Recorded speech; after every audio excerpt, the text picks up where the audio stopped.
Inclusion, belonging in travel and tourism. We have this amazing panel of Abu Bundu-Kamara, Senior Director of Inclusion and Diversity at Expedia. Next to him, Juana Ortiz Basso, Tour and Travel Manager at Los Cabos Tourism Board. And then we have, thank you for stepping in, we have Anthony Daniels, who is VP Sales and Marketing at Hurtigruten UK. And then we have Tolene van der Merwe, UK and Ireland Director of Malta Tourism Authority. And next to me, Aizaz Sheikh, Head of Community at TourRadar. So this session, I'm going to really, because it's going to fly by, I know, we're going to really let these guys talk to you. We're really just going to try and go beyond the sort of why inclusion is important, because we all know it is. It's not a nice to have anymore. And really talk about what's working, what's not been working, and hopefully provide some really tangible sort of takeaways at the end as well. So, Abu, I'll start with you from the end. We thought we'd start with a question about, we're going to just, if we can keep these ones short and sweet, and then we'll come to you all on your sort of specific approaches and things that have worked. So it'd be good to know what are sort of traditional blockers or sort of blind spots when it comes to even considering the whole idea of DEI and specifically inclusion as a travel company. That's a question you want me to keep short? I think it depends where you sit, and I was really listening to the panel earlier. So it depends on where you are in the world. Even if we take something as simple as gender equality, if you're in a third world country, access to very simple things could be an issue. And it also depends on if you're an entrepreneur or whether you work for a large organization in terms of the resources that you have. But I think the biggest challenge we have is thinking that there's a lot of difference amongst all of us. There's a lot that keeps us together and that divides us. I think it's the biggest challenge when we think about D&I. Okay, thank you. And Juana, for you, obviously we'll talk more about the specifics of working where you are, but what have been any key sort of blockers that you've come across? Well, hello everyone. I came from Mexico, from Los Cabos. Really, like inclusion for women in Mexico, it's really a challenge. Always been a super challenge. For example, when I arrived to Mexico, I'm from Argentina originally, and my first years was like, okay, hello, my name is Juana, and say, Juanita, like a little Juana. And it's like, no, wait, I'm not little Juana, I'm Juana. So, so that's like super difficult. Like they make that difference. Like making you feeling like that you are not like a man, and you can make decisions. In Los Cabos, or in the tourism industry in Mexico, we have like the 60% we are women, and the opportunities or the mostly they are not in a high positions, right? Not in my case in Los Cabos, in the tourism board, we are 18 people working, and we are 14 women that are working there, super powerful women. But all the hotels have, we have 80 hotels. Only 4 women are general managers. Okay. So that is really a challenge, how we can change that. So we'll come back to that when we come back to you. Anthony, I know, again, we're going to talk more about the fact that you're in the middle of a big recruitment program, training, etc., with Hurtigruten in the UK. But just as a starter question, in terms of the sort of intention gap with wanting to do this and then how it can happen, do you have any thoughts on what perhaps is missing or what it is that people need to make the actual change? Yeah, I think probably one of the biggest things is the prioritization. You know, in all businesses, and I think even if you're a sole trader or a big business, is actually putting that as a priority on your KPIs.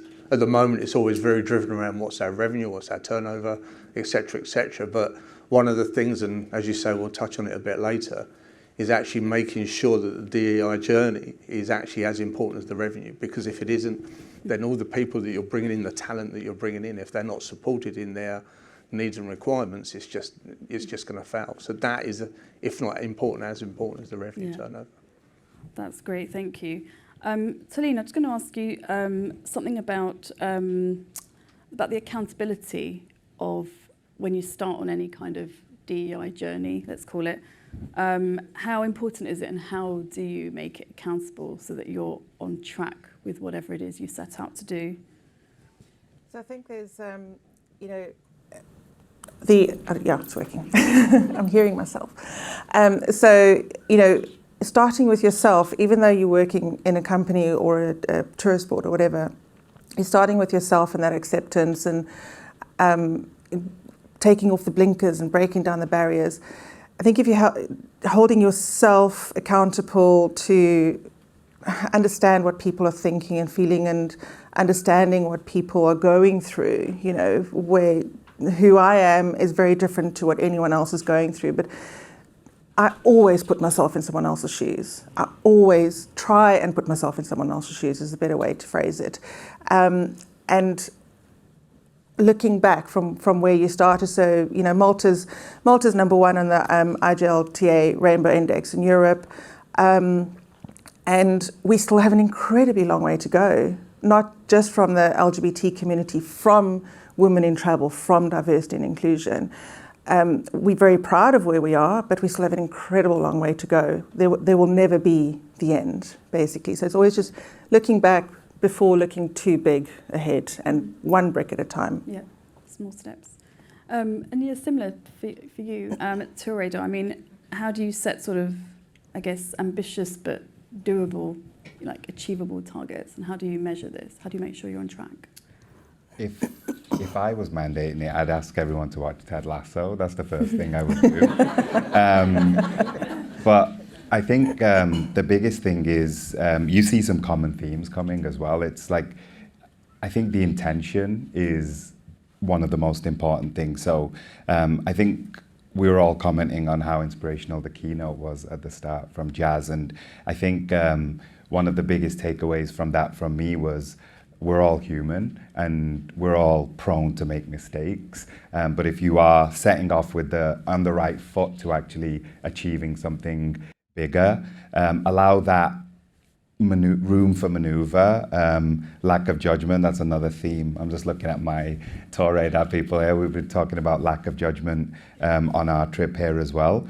But really, it starts from having the right intention and setting the right tone. The second thing I'd say very quickly as well is this isn't a HR thing. This isn't a corporate communications thing. This has to be embedded all the way up to the top, and it has to have ownership from the senior leadership team and the board. I think that it won't work properly without that. Yeah. Meera, can I just touch on the accountability piece? Because we have a lot of accountability. So we've got the internal goals, if you think about us at Expedia Group, but we're also a limited company. We've got our investors and shareholders. I always say we've also got social media, a lot of accountability there, but there's also legislative change that's coming. So if we think about the gender pay gap, that's really forcing big businesses to really think about representation. There's so many accountability pieces that are now available for this conversation. Yeah, and I'll come to you first on the now that we're going to sort of expand a bit more. I mean, you speak a lot and specialise a lot in the power of leadership in this, which is something you just brought up, that it's got start to top. So can you just share a little bit more about that, why, what happens when it doesn't, and also a little bit more about the inclusion big business groups, the networks that Expedia have set up, and how they're working and how they're making people feel more included? Yeah, so let me share my sort of lived experience when I talk about leadership. And I've worked for a few FTSE 100 companies, from the Financial Times to The Economist to Boeing. And it's not about the tone from the top, but it really is about leadership commitment. I don't know how many of you have spoken to very senior leaders. None of them are going to disagree about the importance of diversity and inclusion. But if you spoke to a CEO about loss of earnings, reduced stock options, it's an immediate action taken. If you have that same conversation around D&I can assure you it's not the same. So for me, that's where the leadership commitment comes in. And that leadership commitment also needs to be backed up by, some money behind it. Inclusion business resource groups. Some of you may, for us at EG, it's just our networks. Some of you may know them as your ERGs, your affinity groups, your business networks. And for us, they are a very strategic resource for us in terms of driving the work that we're doing as a team. And even if I think about allyship, the reason why I'm sat here today is because of our women's network. Well, Hayley was at this event last year and really wanted us to do something. I don't know how many people were at the awards yesterday, just by show of hands. Great. Did you enjoy our hospitality? Okay. Say no more. Too much? Okay, fantastic. But in all seriousness, when we think about the work that we do in terms of our networks, so I'm going to choose WELL, which is our women's network. We are having deep conversations from advancing women in leadership to menopause, really thinking about how we can do better in that space, really thinking about development programs for women. So for us, it's a critical part of this journey that we face at EG to make a difference. Thank you. You're welcome. Thanks so much. Juana, can you expand a little bit more about the problems that you've faced from becoming Juanita to Juana? And how do you deal with that on a sort of personal level, but also as women there, what's the allyship, if any, how is it the reality of working in Los Cabos with the challenges that you specifically have? Well, I think that first is like a personal change. Like if you leave the people to speak you like the different ways that you don't want, is the first time that you have to change. And then in Los Cabos, well, I mentioned before, we are a group that we are not too large group, 18, and all in our group are mostly women.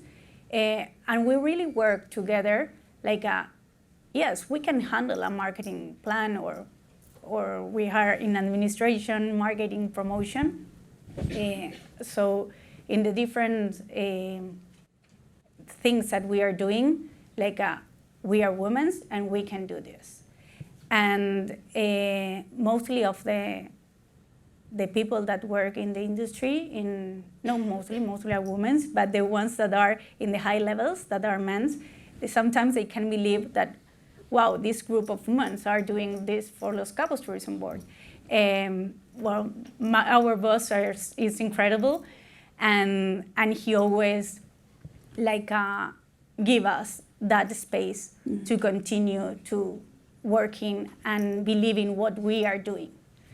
But the thing is that not is only the thing that happened in my office, in the different hotels, that we don't have that represent that we need really for women in all the hotels of Los Cabos. Do you see it changing? Do you feel it changing? It's a hard work. We need a lot of work to do it. Do you feel it's prioritized? What you were saying about prioritization has to sit alongside the profits and the success. Do you feel it's prioritized? It's part of the success. We need to train. It's we need to give the women the opportunity and to create those opportunities and to say that we can do it and we have to do it. It's like a continued training. And if we don't believe that we can be in a general manager position, we are not going to be part of that. Thank you. Anthony, we spoke briefly earlier. You've got a bit of a blank canvas with Hurtigruten here because you're going from 20 to 200 people in the UK. Wow. Wow. So Look at the hair. Very stressful. So you have this blank canvas. So what kind of things are you considering? What are your challenges? And as honest as you like about tackling. A lot of people get a bit about DEI, like they're getting it right, and that perfection can often stop it happening properly. Yeah.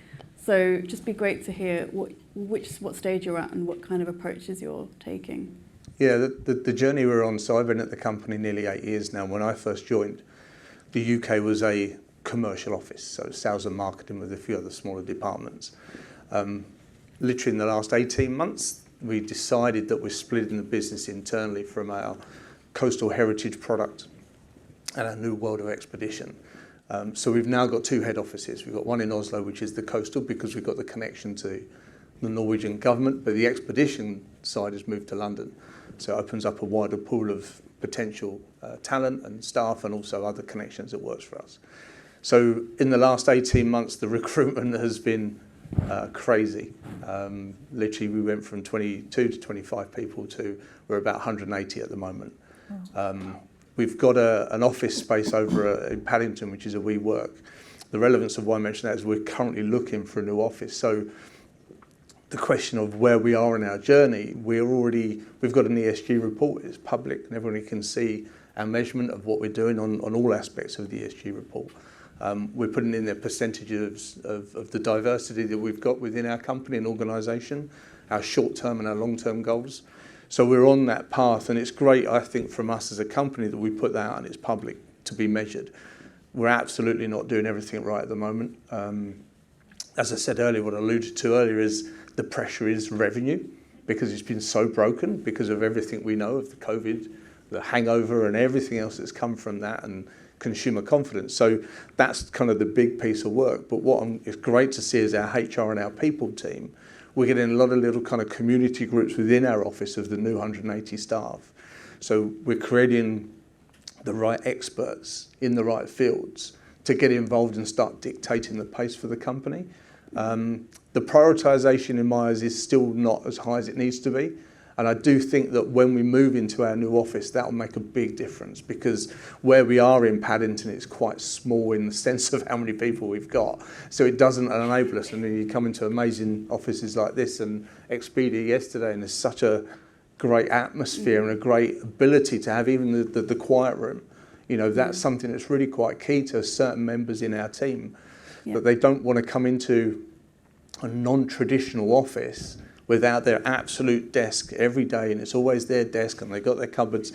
That's not going to be the part of the future, so they just need to know that there's a place they can go to, just as one example. So you're right that we've got a blank sheet, which is really exciting because we can get it right at the beginning, and Alessandra will tell you that I've been desperately trying to get her involved quite frequently, is probably the right way, but because we're not at that stage yet, it's been a little bit disjointed. And even from the mentoring that I'm doing with Alessandra, I'm starting to get that as a conversation in the office as well, for everybody in there to say, this is such a great project. What are other projects that we can be working on that help this DE&I journey for the company? So any advice? Anybody wants to join in, please let me know. I'm done with the hair. Expedia's got a great terrace. Yeah. Good luck with it all. Tolene, if you could share a little bit about your, how you started off in tourism from South Africa, and also what you've learned on that to then bring you to prioritising inclusion and making, Malta have run some sort of award-winning campaigns as well, so just be interesting to just hear a different kind of snapshot of that. Sure. When I left school, I wanted to work in conservation, like be out in the field and work with animals. And I remember saying to my dad, this is what I want to go and study. And he said, no, I love my dad. But he's like, you're just going to be stuck behind a desk. You're a girl. And I did not want to be stuck behind a desk. Where am I now? But no, I really did not want to be stuck behind a desk. In that way, as in his thinking was, you're just going to be like admin. Yeah, and I was very good at typing.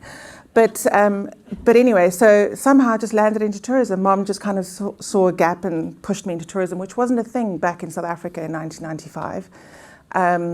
And did it, and I really enjoyed it. I had fun just studying. I studied for a year, I had fun, and worked my way up. So I went into reservations, then I was headhunted into sales, and then my husband and I decided to up and come over here for whatever reason. And here we are, 18 years later. But no, and even here, I got a reservation job, and I thought, I really want to do more. And the job at South Africa, I ran my own company, my own marketing company. A job at South African Tourism came up. And to me, in the tourism industry, I always likened it to, and even the job I've got now, I likened it to the fact that I'm playing for my country. Like I loved hockey. I wanted to play hockey for my country. Tourism, the hub head for South Africa was that level, you know. And I worked really hard at that, and it was 5 years. Then the MTA job came up, and I thought, this is really, really awesome. And here I am. I was the first woman to be taken into the director role, the first non-Maltese to be taken into the director role. And what I'm loving at the moment is that moving from South Africa to here opened my eyes as to how women are treated differently in first world countries, the opportunities that we have, still not where we should be, but we are really working hard towards it. But where I am at Malta is I'm speaking to extremely senior level people. It's all still very male dominated. I mean, my minister listens to me. You know, that to me is, I can walk in there, I feel comfortable. I also had the imposter syndrome, I really did. And I kind of think to myself, I'm doing this, I've got the job, they've extended my contract, I love what I do, and I'm gonna show that I love what I do. And that way I can hopefully encourage other people, other women coming along to just take the bull by the horns and go for it. And if I can help them along the way, if I can support them along the way, the people that I've met along the way have been phenomenal. And you know, I always check back to where I've come from to where I am and hope that somehow I can put that into my D&I. Inclusion, you know, and Malta is just inclusive, and that's what I love about it. That's interesting. In terms of the campaigns that you've also run that have been successful, what do you think, has it been because there's just been a lot of support? Have you had to convince people to take, say, LGBTQ, you know, let's do this? What's been the key to that inclusion? Research. If I present a suggestion or campaign to head office, I go with research, the research that I've got from everybody, and my passion and my thinking that this will really work in the market. And they listen, which is wonderful. And they let me go with it, which is amazing. So yeah, we have run some amazing campaigns, and Malta in general is really pushing the inclusion side of things. So we've got Europride in September, which is massive for us. And the fact that everyone comes together, and we've used Ewan from out there to help us with the sensitivity training within the actual hotels, within the restaurants, that has helped us elevate ourselves a little bit. So running the campaigns to, even my marketing campaigns are not just LGBT specific, it's everything's inclusive. You go to Malta, and no matter what background you're from, who you are, you can do it all. You can experience the destination like every other person. You know, and where we still now need to focus is the accessibility side of things. You know, that kind of traveller is how to make sure that we get that message across of what is actually available to people with accessibility issues. Thank you.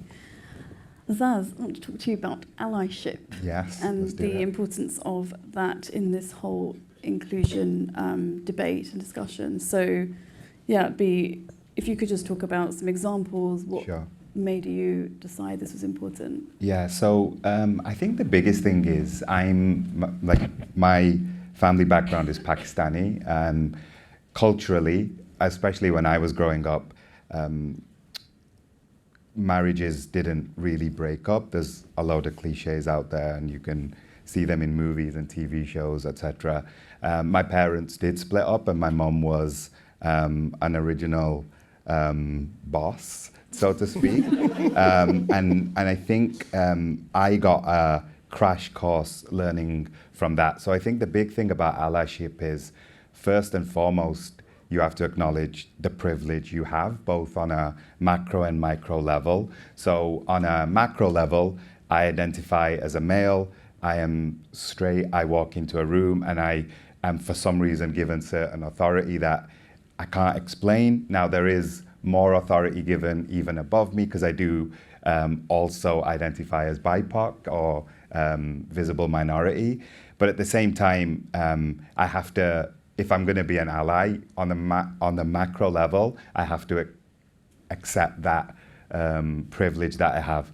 And then on the micro level, even if I look at my mom's example, I would say growing up, I used to look around and think, well, you know, I'm growing up separated from my dad, and like this is a disadvantage, until at one point when you actually adopt the mindset of being an ally, you're like, actually, it was such a big advantage for me to actually see something from one set of eyes that ideally, you know, you're sold the dream of like, this is the dream family. And sure, there are obviously a lot of perks to that, but at the same time, this was the cards I was dealt. And from a very early age, I was like, looking at how my mom, who was a very successful teacher, she was the first person that I knew in our community from that age group who was also driving, because she had to be an independent woman. And I would see that and think of the inspiration that was there. And from that point on, I always wanted to be an ally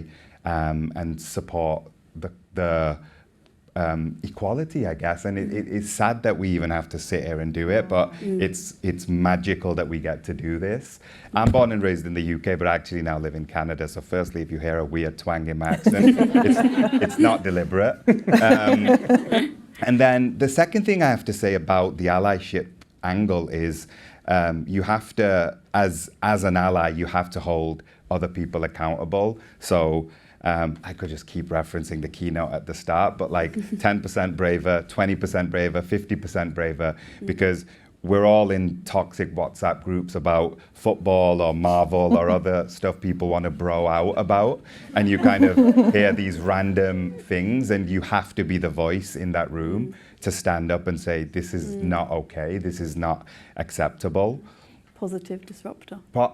I'm wearing it loud and proud. So I'd say that's the other thing. And then, you know, particularly because we're here to talk about the workplace as well as in general life, the other thing I would say is, you know, focus on sponsorship, sponsoring people in your companies, on your teams, and amplify their voices as well. Because no matter how progressive your company is, in 2023, we're still going to walk in boardrooms that are predominantly, unfortunately, not female. And then even if they are, they're the minority cases.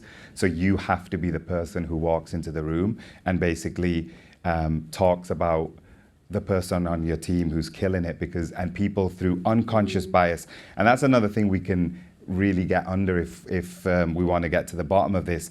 I do think, as I sit here as a male, as a man, I don't think most of it is conscious, although, again, I'm sure every person in here has loads of experiences of bias that was blatantly conscious, but the unconscious stuff is just as problematic. And you have to get in there and be the voice of the people who you're trying to represent. Yeah, definitely. That's really, really helpful. I'm conscious of the time, and we want to do a bit of a Q&A, but I'm just going to ask each of you for your sort of tangible takeaway tip. We'll just start with you, and we'll just work back. I think I said a few of them, but I can't emphasize enough the sponsorship and the voice amplification part. If I would say leave with one thing I said, it would be that, because the other thing is, I don't even think that has to be a male ally thing as well, by the way. I think that everybody can embrace it, but I do think that that's really important. When you have a voice at the table, you have to be the voice for people who don't have a voice at the table. Brilliant. Tolene? I would say stop. Yeah. I would say don't be afraid to ask the question. Don't be afraid to ask any question if you're not sure, if you're not confident. The worst anyone can say to you is no, and you just move on. Or and also look within yourself and just remember that it's not it's daunting, but you got to start small, one brick at a time, one small step at a time. You can't go and want to fix the world by leaving your front door. You literally one foot in front of the other. I think that makes it a lot less daunting than what we see it at the moment. Yeah. Great, thank you. No applause. Got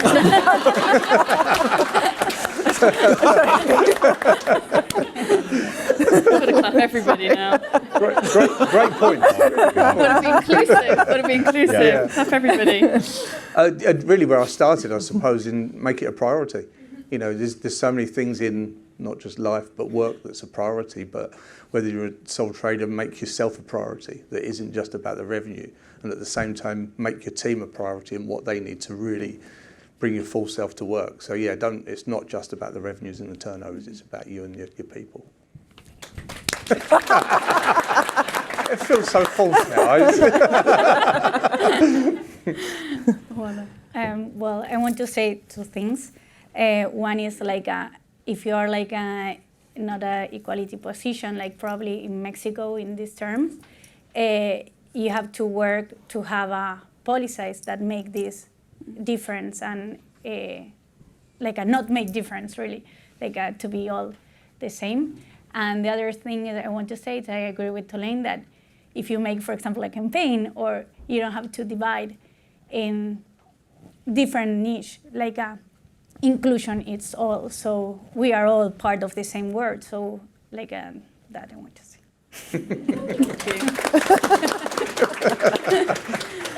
Can I just have my applause? So there's a couple of things for me. This is, and it's been mentioned already, this is a business issue. It's not a women's issue. At Expedia, we've got a program called The Power of X. We all have that superpower. So my challenge to this amazing audience is, what are you going to do to build the environment and the world that we all want to see? We all have that power.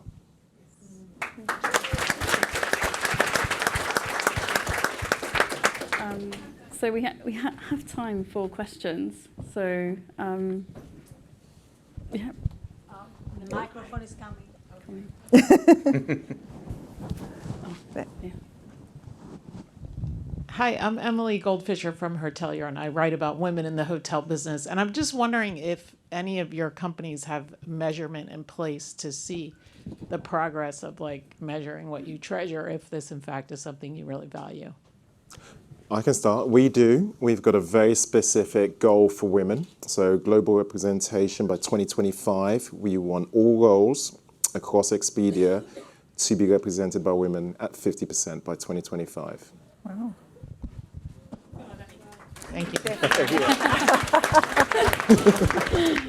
Thank you. Anybody else? Yeah, and the same in our ESG report, we've got measurements there for 26, 27, 28, and we're tiering it because obviously the growth, and we haven't quite finalised on what our end number is.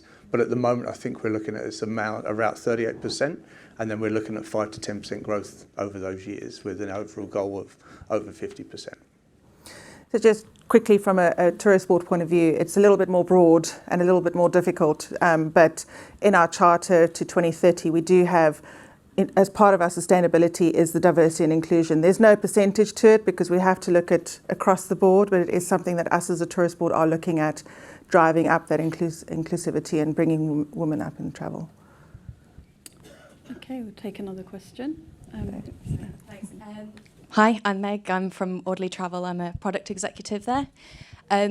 Something that I think goes very hand in hand with inclusion is belonging. And certainly last year when we were at the same event, people looking for work mentioned that a culture of belonging was really important to them when they were looking for somewhere to work. So I was just wondering if you had any tips on how your company or how to really foster that culture of belonging within a company. Who would like to take that question? Yeah, I touched on it a little bit earlier in the sense that where we're growing, we're trying to find these, or not find them, we're trying to create these subgroups within the office that isn't just about the business focus, it's about what the people need. And it's an open forum. It's a sense of this is what we think we need from a corporation and under a DEI kind of plan and projection, but what are we missing? So it's a very kind of, it's a two-way street, which is still being nurtured as we grow. Because prior to that, even in the Oslo office, we didn't really have that structure. So it's a global approach, and one of the biggest things, and again, back to the tips, one of the biggest things is we've got to learn. We've got to learn from everybody, from whether it's internal, whether it's external. And the more we learn, the more we can create that culture that everyone feels actually they're supported and they're bringing their full self to work. That's kind of one of our buzzwords, our phrases at the moment. I've got a slightly different take on that. And Jess says I'm a positive disruptor, so I'm going to just... I don't think you can belong to every organisation. I've worked for some organisations, and my personality and their personality just didn't match. So I think for me, it's find an organisation that matches your belonging and your personality. Yep. Good point. And I think that, for example, the micromanagement doesn't work. So you as a worker, if you feel like everybody's controlling what you are doing, it's like you say, no, I'm not belonging this place. So that's my recommendation. Trust. There's I can see someone there. Sorry if I'm missing anybody. Yeah. Can I make an observation, please? From the back. I'm sorry. This is my last observational comment. I do speak a lot. But diversity and DEI or EDI is actually something which is very dear to me. And so that's why I tend to speak a lot about it or tend to intervene or make observations. Yeah, the panelists have made really interesting comments there, good comments, on what they are doing. Something which I tended to miss and something to consider. DEI is profitability. That's something which we tend to forget. We think it's just an add-on as businesses or organizations. Actually, it's about the people. It's about the product and the services. It's about how we promote ourselves. And of course, it's also about who we are as an organization. Why do I say this? When you look at the marketing material out there, do I feel represented as an individual? I want to belong. That's the word which has been used here quite a lot today. I want to belong. I want to feel included. How do we package our products? How do we design our services? How do we deal with our supply chains? How inclusive are they? Because it's not only about corporate head office, it's also about supply chains. Do you actively engage with those supply chains? If we have diverse perspectives, diverse products, if I feel represented as an individual, I feel represented as a group, then I will buy. And when I buy, it becomes profitable. I'm going to shut up now. Does anybody want to, obviously this is such a huge topic and we haven't really gone into the other side of it, which is how you market, talk more about the workplace, but does anybody want to, maybe we'll just say, it's a great point, and I definitely, as travel media, very close to my heart. We've got an understanding up, so I think... Got one more question. No more questions? One question there. I think we can take the last question and then lunch. We have about half an hour for lunch, so to be back here at 1:15. So please, one last question. Okay. Hi. Oh. I've got a question. I'm going to get the last one in. Oh my God. It's me. Really great panel. Really enjoyed the points you guys made. But this one is really directed to the ladies from the tourism boards. Of course, I think you guys have it's great to see destinations now, really pushing DEI and going after, and especially different markets as well. I think you guys have a massive challenge though ahead of you, because it's great to have the amazing campaigns and all these great work, being very inclusive via that channel. But my question really is, how are you, and I guess you touched on it a little bit just now in your question.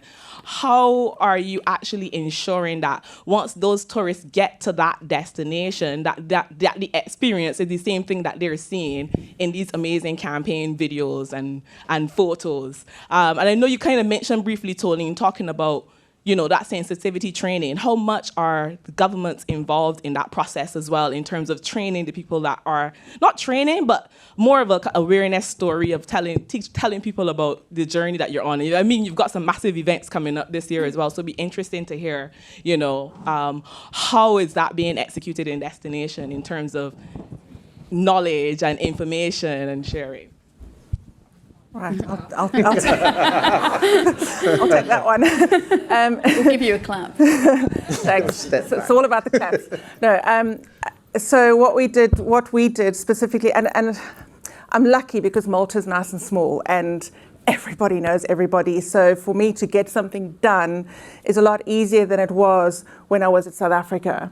It was a much longer process to get to the final decision maker. So with us, what we did was we had Ewan Young from out there come out, and he's from the gay community, and his campaign was, "Is Mrs. Young joining you for breakfast?" And that's just the thing in hotels. From decades gone by, it's Mr. and Mrs., Mr. and Mrs. And my question to him was, I feel uncomfortable asking the question. I feel as me saying, is Mrs. Daniel's joining you? You know what I mean? I feel uncomfortable. So how do we get the people on the front desk to feel comfortable just asking the questions? Sir, are you traveling on your own? How would you like me to address you? Those are questions that we should all be comfortable asking nowadays.